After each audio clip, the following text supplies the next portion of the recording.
I could not resist playing a game while I was at work. It's just a little bit too tempting. Dr. Emma, it's great to see you. Now, what are you doing here? Because it's great to see you here, but what are you doing? Well, I rent and I sell a carbon footprint game, but the reason I'm here with TrakRap is because we share some principles and some views about the importance of carbon footprinting and people understanding the carbon footprint of different materials. But I brought my game along. This is the How Bad Are Bananas game. It's based on a book by Professor Mike Berners-Lee from Lancaster University, so that's the Bananas game.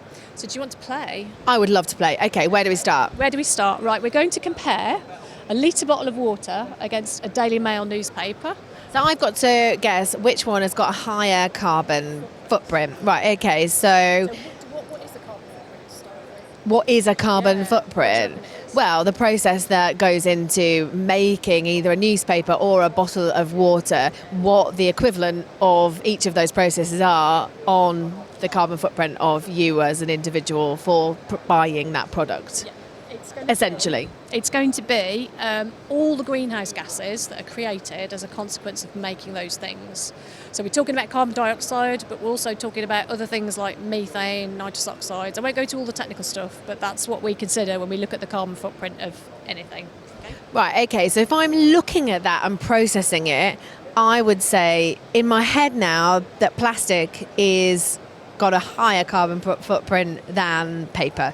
But the only caveat that I'll say on that, because if that's the way my brain works, is a newspaper is bigger and thicker and has got more production than a bottle of water. So I would be sceptical to put the bottle of water lower, but only because of that reason. Okay.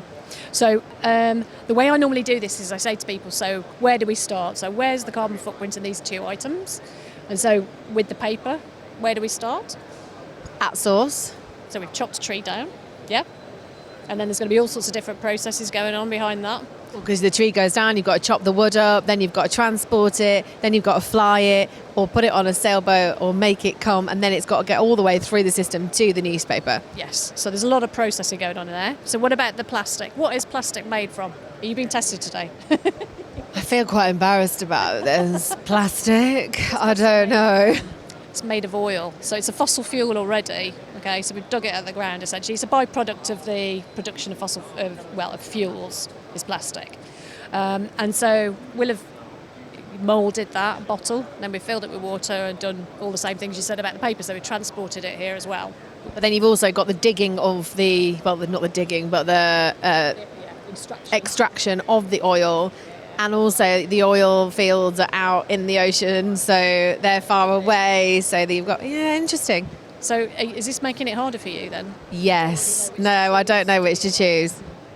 You're going to have to... Okay, right. Okay, all right.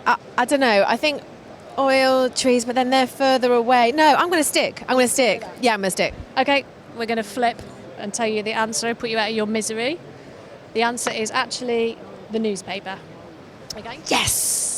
Got it right. Nailed it. Just because there's so much processing that goes into the production of paper.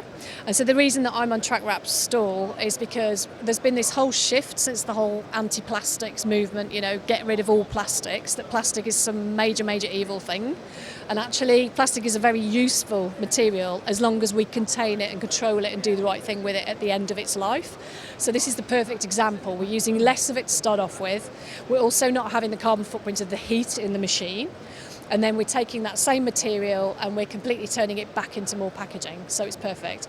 So that's the reason why I'm here doing my little game today, to say, let's not just go straight to paper, because that might actually have a bigger carbon footprint. We've got to think these things through, and it's got to be looking at the entire life cycle.